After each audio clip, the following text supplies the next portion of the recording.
What's going on, golf addicts? Hey, it's your girl Nita, bringing you another 6K days of the week for the tour junkies. So you already know what time it is. Hopefully you played some of the plays from last week. We had 2 out of 3 make the cut. So again, we're gonna run that back, and hopefully we get 3 for 3 through for the Memorial Tournament. All right.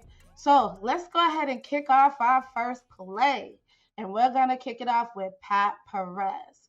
So, Pat Perez, in 7 attempts here at Murrayfield, he's never missed the cut. So, that's something to think about. He's made 10 of 13 cuts on the 2022 season so far, and he's had 3 top 12s in that process.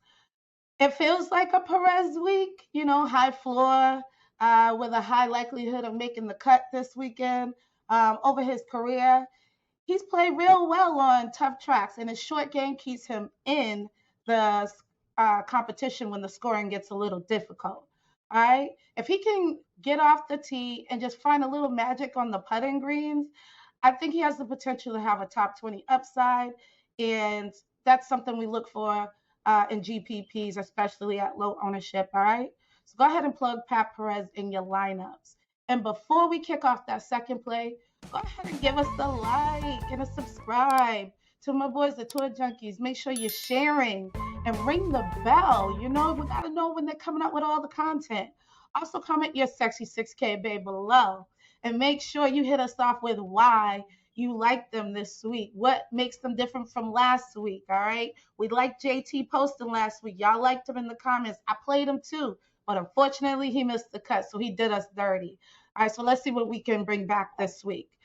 With that said, let's go ahead and kick off our second play in Matt Jones. So, Matt Jones just had the second best or second highest strokes gained approach week of his long PGA Tour career. And he finished 12th at the Charles Schwab.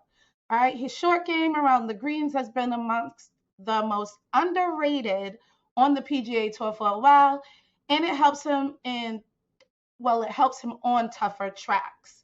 All right, the iron play and the putting is the key to Matt Jones playing well, but he's also got top 10 upside. He's made 4 of 6 cuts at Jack's Place, but when he's made the cut, he's had decent finishes, including a 6th place finish and a 20th place finish. In 2022, he's got a runner-up and a 3rd place to go along with it this year, and a handful of missed cuts as well. All right, he's the perfect high risk, high reward. All right, especially with the GPP play, he's legit our upside in GPPs. Our third and final play is going to be Patrick Rodgers. So Patrick Rodgers is among the top 30 players on tour off the tee and putting greens, but he's also bottom 30 when it comes to consistency and around the greens with his irons. So it's a little, again, he's another high risk, high reward. He's coming off a nice stretch where he recently had 3 consecutive strong finishes, and he also had a top 10 in Mexico. But he did have a filling caddy in Mexico, which he will not have on in this tournament. So keep that in mind as well. On his last 3 events, he's gained strokes tee to green, and the putter seems to be coming into form.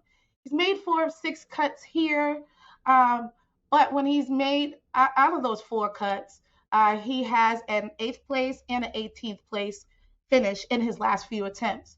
So we know Rodgers has that top upside that we're looking for, and we doubt he's winning. Like I always tell y'all, the 6K range is not sexy, but it will get us where we need to go, and it will help us get those green screens. I'm bringing the fire to those screens every week. All right, so again, we have Pat Perez, we have Matt Jones, and we have Patrick Rodgers. I'm your girl, Nita. Thank you for tuning in as always. Make sure you comment below. Make sure you like, subscribe, and share, and I'll see y'all next week. We out.